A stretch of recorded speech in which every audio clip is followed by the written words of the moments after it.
Welcome to the final part of the Halloween special. It's nearly over, I'm almost free, but first I have a handful of movies I need to talk about. Let's go.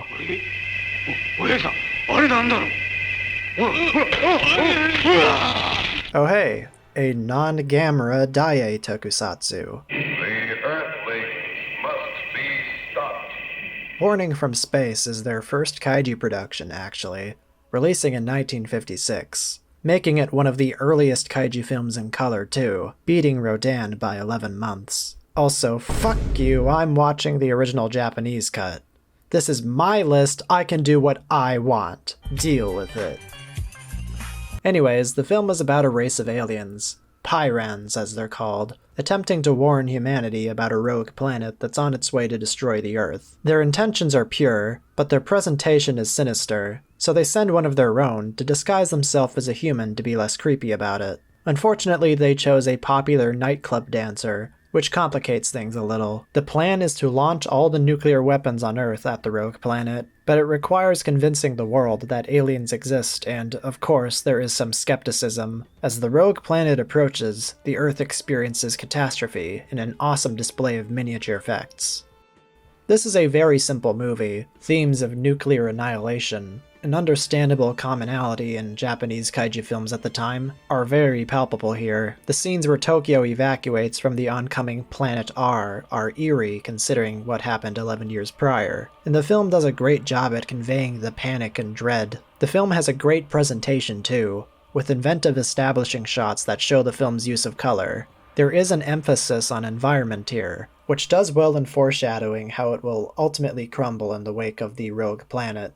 The characters are a tad dry here, which does drag the film down because there isn't a single interesting person to latch onto. They're not terribly interesting, but I do like the Pyrans. They've got a memorable design, and their willingness to help humanity is unique among aliens in tokusatsu media. Unless you count Ultraman, but you don't see any Ultras that look like this, now do you? Warning from Space is okay. It's well shot, the Pyrans are memorably bizarre creatures, and the apocalyptic final scenes are an awesome achievement in special effects. It's a little weak on the character side of things, but overall I would say I liked this movie. Yeah, what the hell? I liked a movie on this box set, one that wasn't a Gamera movie? Holy shit, that's crazy. Genuinely a pretty okay movie.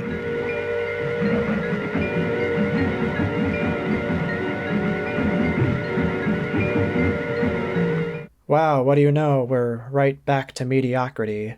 Planet Outlaws is an edited version of a series of serials called Buck Rogers. Your name, please. Buck Rogers? Lieutenant Rogers officially. The titular character is one that has persisted somewhat and even got a TV show in the 70s. Ultimately, this movie is not a great introduction to the character of Buck Rogers. After being perfectly preserved for 500 years, Buck Rogers and his sidekick Buddy are enlisted in an effort to defeat a gang of space pirates. Planet Outlaws is a fucking mess. But to me it seems much hopeless. Am I right, Marshal Craig? There's a palpable sense that a great chunk of story is being stumbled through at all times. And that's because they took a nearly 4-hour-long serial and condensed it into a mere hour and 8 minutes.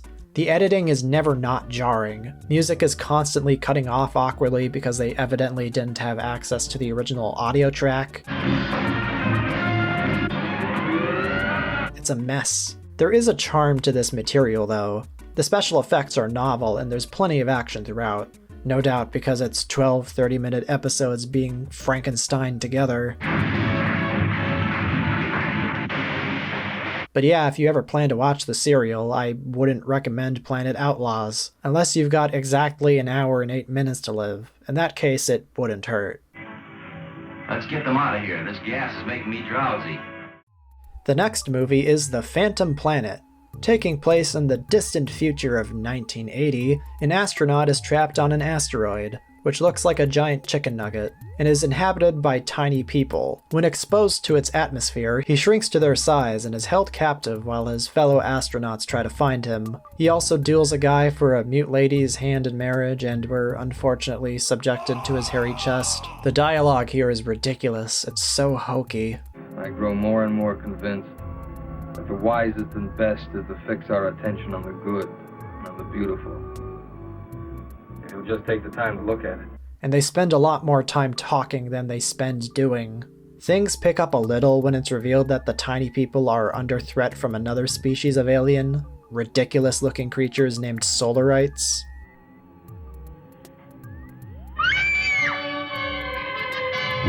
They feel like last-minute additions to make this boring movie more interesting. It's a random diversion that's apparently the film's climax.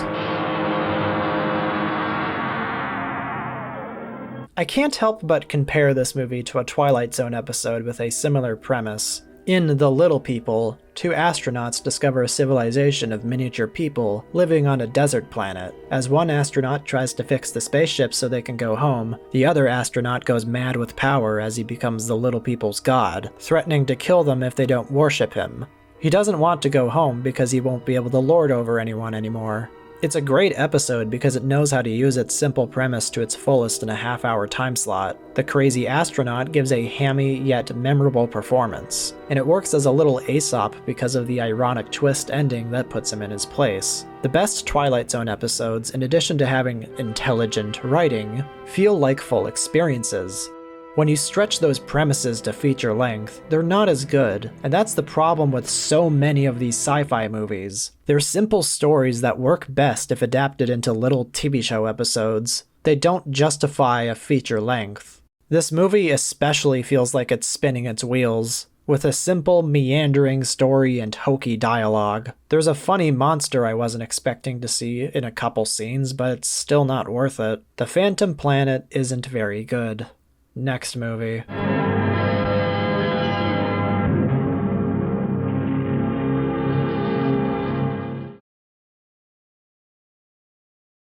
Colossus and the Amazon Queen is an Italian sword and sandals adventure film. It is also a comedy. No, sometimes I have a pain. In your purse? All the time. Hey, fellas, sorry I'm late. Instead, let's pull another movie from the Treeline release. Zontar, The Thing from Venus. That shot was creepy. It's like a painting of her, but without any eyes. Zontar is a remake of Roger Corman's It Conquered the World, a film which released 11 years prior. So yes, Hollywood was unnecessarily remaking shit way back then, too.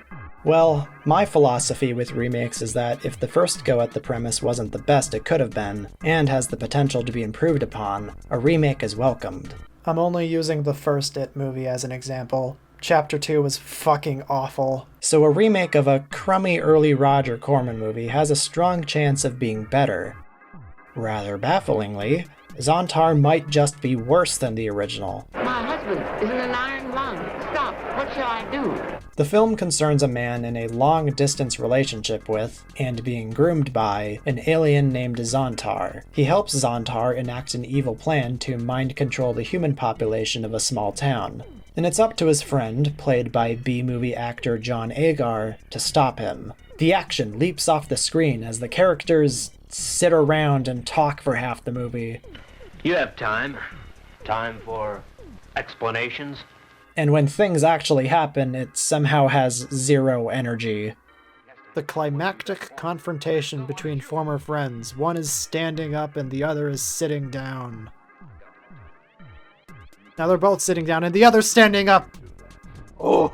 Zontar himself is a shitty papier-mâché creature, and he sends out these crappy little totem pole guys to bite people and turn them into mindless slaves. I can't decide if Zontar looks better or worse than the alien from the original movie. You don't see much of him, but when he is on screen, the film instantly picks up. Because outside of the occasional funny moment or line read, I saw a funny-looking boy. this is a dire movie. This is awful. This is so bad. Despite being a meager 70 minutes, the film is padded with scenes of characters walking or driving to their next destination. Even during the supposedly epic climax, it's just a bunch of army guys wandering through a cave. This shit is a chore. Not only is it inept on a pacing front, but the writing is just as horrendous. You actually think that I condone this reign of terror? That I'll swear allegiance to this Zontar? When John Agar's wife is mind-controlled, his solution is to fucking murder her instead of, oh, I don't know, trying to kill Zontar first? He doesn't know the rules of the mind control. Maybe he was in an unhappy marriage and wanted an excuse.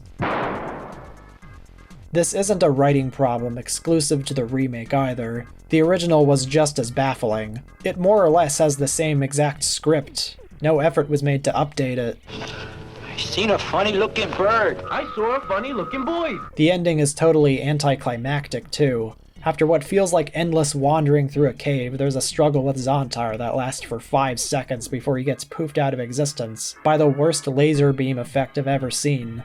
What? That's it? Oh, this is... Are you fucking kidding me?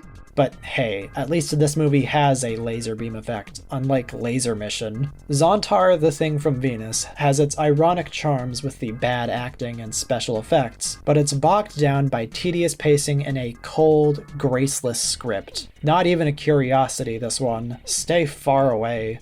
Maybe watch the Roger Corman version. It's also not a good movie, but it's definitely better than this.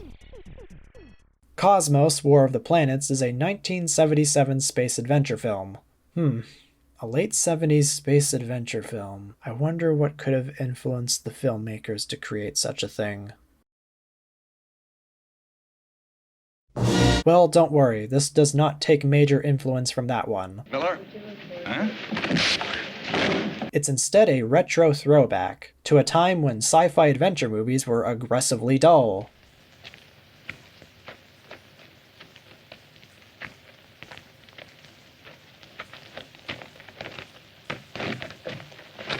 After faffing about for the first 20 minutes, the film eventually becomes about the crew of a spaceship searching for alien signals. The signals are toccata and fugue in D minor for some reason.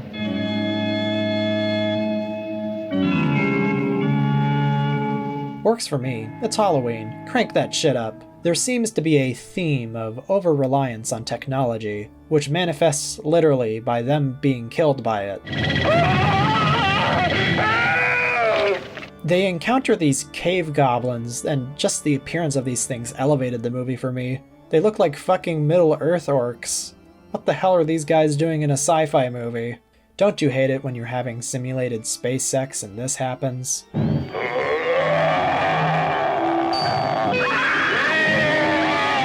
Later on, there are zombies too. I don't know where else to put this, it's just weird. I know I'm just rattling off random notes, but there's also this part where random music with vocals kicks in and it just stops. Alone here in space, because here is space. We have rulers. Enter decompression chamber. The song never comes back. What happened here? Have you heard about David and Goliath? Who? There is an undeniable charm to the sillier elements here, like the friggin' Middle-earth aliens and the random Bach music, or the sudden zombies at the end of the movie. But getting to those random moments is like swimming through the swamps of Dagobah. And no, not that kind. After a certain space adventure film in 1977, movies like this really had no place. If you enjoy guys in crappy suits wandering around in silence in a feature that feels like it's 10 years late to the party, this flick is for you.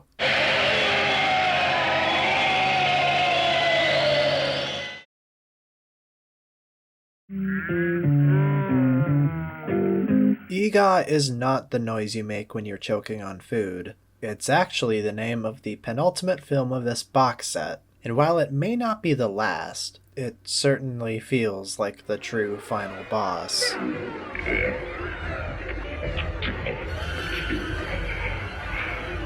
Eegah is a dopey little horror comedy. What did he say? He's real. Of course, he's real.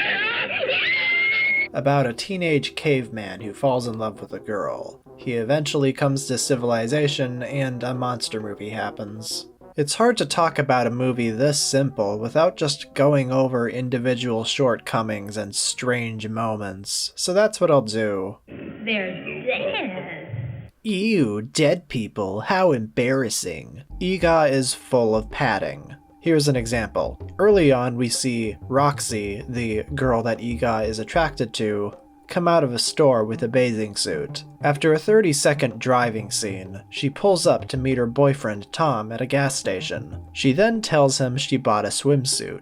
I just bought myself a new swimming suit tonight. We didn't need to see that scene earlier. The film would have flowed better if we started the scene with her pulling up because the information we gained from the prior scene is restated here. Eegah is full of useless padding like this. From the extended helicopter flight scene to Roxy and Tom fucking around in a dune buggy when they're supposed to be looking for her missing dad.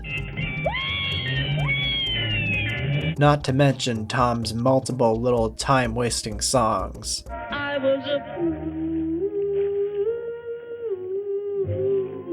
Let's talk about Tom. I'm gonna deck you. Eegah is the product of nepotism, a blatant star vehicle for the son of Archal Sr., who I must add is the producer, writer, director, and co-star. His son is named Archal Jr., who plays Tom. That? He's the intended teenage heartthrob of the film, like Elvis Presley or whatever equivalent there was.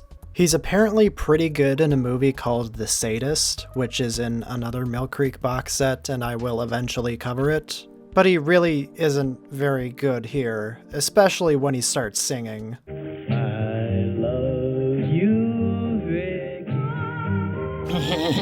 He has an obsession with his dune buggy, which is apparently so amazing that even the poster makes reference to it. It's too bad we didn't bring the dune buggy. Let's go after him. I'll take you up there. My dune buggy's all ready to go. This thing's supposed to be safer than my dune buggy? We'll get the dune buggy and we'll whiz right out there. Eegah's first appearance is in front of the car, and when Roxy sees him, she passes out. And almost immediately she comes back to her senses. Not even a full minute passes. Later on, when she's trying to find her dad, all Eegah does is tap her on the arm and she's out cold. It's ridiculous. Does she have narcolepsy or something? Eegah is played by Richard Kiel, who played the Solarite from Phantom Planet, and, more famously, appeared as the villainous henchman Jaws in 2 James Bond movies, The Spy Who Loved Me and Moonraker. How does that grab you? It's interesting to see him in an early role like this. Seeing him compared to the other actors really emphasizes how tall he was. He's wearing this fake beard and they shave it later. And I gotta put a spotlight on this. Question: is it a normal family bonding exercise to shave your dad's face? Well, Roxy does that, and it gets weirder when Eegah gets in on the action. He even starts licking the shaving cream. Why? It's so gross. I hate this scene. Dad, I think you better break this up before I scream. Tell him you're hungry. I'm not. Think of the alternative. Why would you say that to your daughter? Gross. Also, I can't write an Eegah review without highlighting the worst moment of ADR in film. You left the road right here. Watch out for snakes. Ooh. Who said that? Watch out for snakes. Why is it there? Watch out for snakes. Watch out for snakes. Watch out for snakes. If there's something to come out of this, Archal Sr. made $1 million out of this movie and seems to take its strangeness in good spirit. It's an ultimately harmless flick. Outside of the 1 or 2 scenes where Eegah gets handsy, that shit must have been really embarrassing to film. Give him something else. But it's so dopey too. Every attempt at comedy is groan-worthy. And the only scary parts of this horror movie are whenever Archal Jr. assaults the viewer with another song. Wowdy, wow, wow. It's a tepid little movie. I really can't imagine watching this outside of Mystery Science Theater 3000. Tequila. I mean, I did for this video, but I wouldn't willingly do it again. Watch out for snakes. Who said that? Fun fact about this box set, not a single movie here has a rating higher than 5 on IMDb. And brother, did I feel that. Outside of my guilty pleasure of the Gamera movies and the genuine decentness of a couple movies here, I think it's safe to say that a lot of these are complete garbage and not worth your time.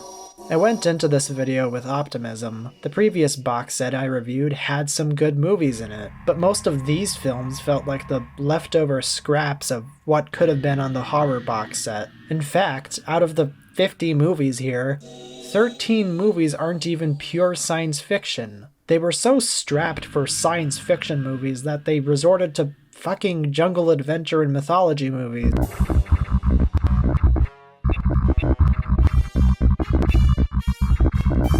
Oh, yeah. Sorry about that.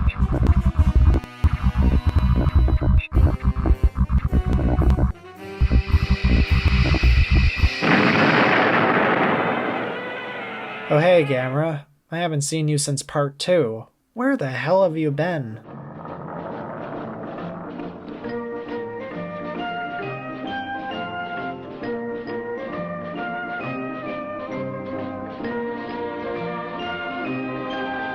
Huh. Well, anyways, Gamera vs. Viras is the 4th entry in the Gamera series. In the US, it was released directly to television as Destroy All Planets, because God forbid we have an English Gamera title that makes sense. Also, fuck you, I'm watching the Japanese version.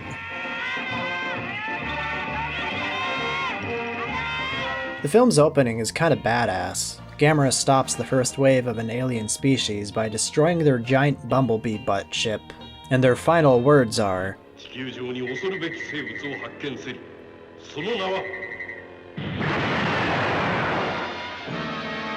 damn, I love the timing of the title card and music.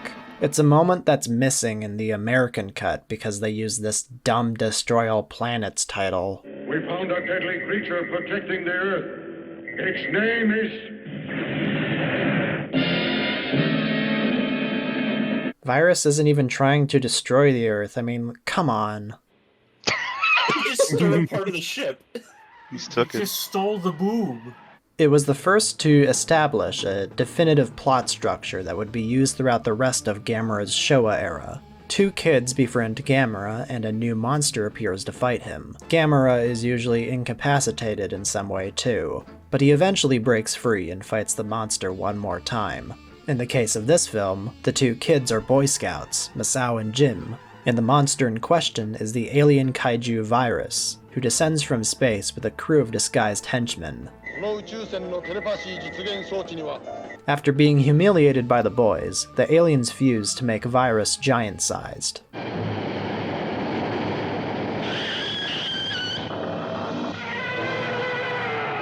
This is all at the end of the movie though. The rest of the film follows the 2 boys' adventure, as they're captured along with Gamera, who was mind-controlled into doing the evil alien's bidding. The aliens say their super catch ray only holds for 15 minutes, so it's pretty funny how the film spent 11 actual minutes dedicating that time to a stock footage montage. But hey, it gave me footage to work with when I was talking about the Gamera series as a whole in part 2, so, you know, it works for me. He just stole a baby. That's cool, you should throw it. Yeah, now throw it now. Now, in an earlier video I did on Godzilla's Revenge, I talked about how that film's use of stock footage worked in context, because it was a young Godzilla fan's dream. But Gamera vs. Virus is in a different situation. When the Virus aliens read Gamera's memories of previous films, that makes sense. The shot's probably even longer in the actual movie. Buddy.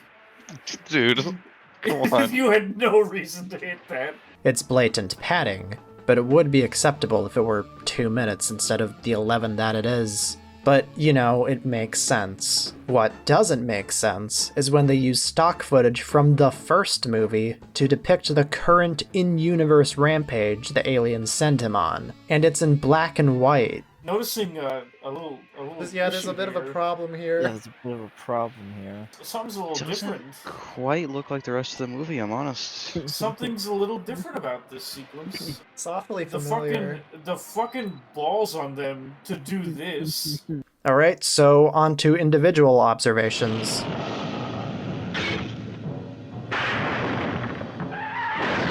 I like how minimalist Viras' base is. It's bizarre and creative. I never noticed that wanna the go there. sandwiches were hexagons. That's great. These kids were willing to sacrifice themselves for the entire Earth. Kinda raw, to be honest. I am loving that the entire JSDF is mobilized right now, and they're just like, well, our choice is surrender or let 2 boys die. We can't let 2 boys die. Shin Godzilla makes fun of this. It literally does. The reincorporation of the boys being pranksters and how it ultimately saves the day is the exact kind of absurd logic this series thrived on from here. I love it. Gamera, it's coming at you. Gamera, please give up. Gamera, we know it's coming at you. Viras is another weird monster in Gamera's lineup of foes. He doesn't have many wacky abilities, but his appearance is memorable and he's still involved in some utterly bizarre imagery. Okay, Gamera, what do you fucking do now? He's still in there. I can't believe King of the Monsters like ripped this off.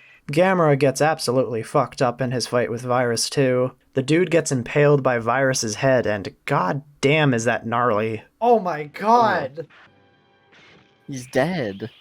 Like, he has no stomach anymore. Oh, and before I forget, this was the film that gave us the Gamera March.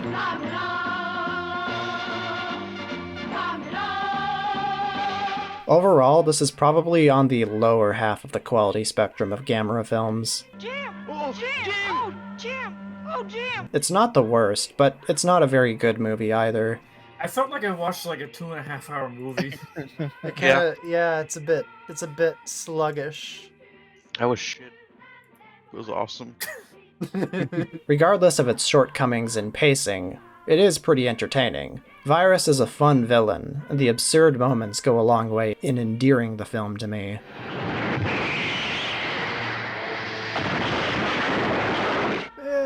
It's dumb fun.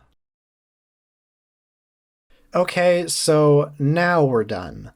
As I was saying earlier, this box set really isn't worth it. That said, as I was researching these flicks, I came across a lot of comments on YouTube uploads of them from older people who have a fond nostalgia for them. So it is true that, no matter how bad a movie is, it will always have a place in someone's childhood. They were made by working people, and despite how much mud I fling at these flicks, I can't disrespect the hustle. Does that mean you should buy this box set? Hell no. You can find most of these movies legally for free online, and some of them are even in higher quality on streaming services like Tubi. I bought this set for $10.20 on Amazon, so if you want to have something to display, then knock yourself out, it's pretty cheap. Just know that you're inheriting a lot of mediocrity. Well, that'll do for this year. Halloween is just around the corner, so if you'll excuse me, I've got a watch list of horror movies I need to start chipping away at. Stay safe, eat your veggies, and have a happy Halloween.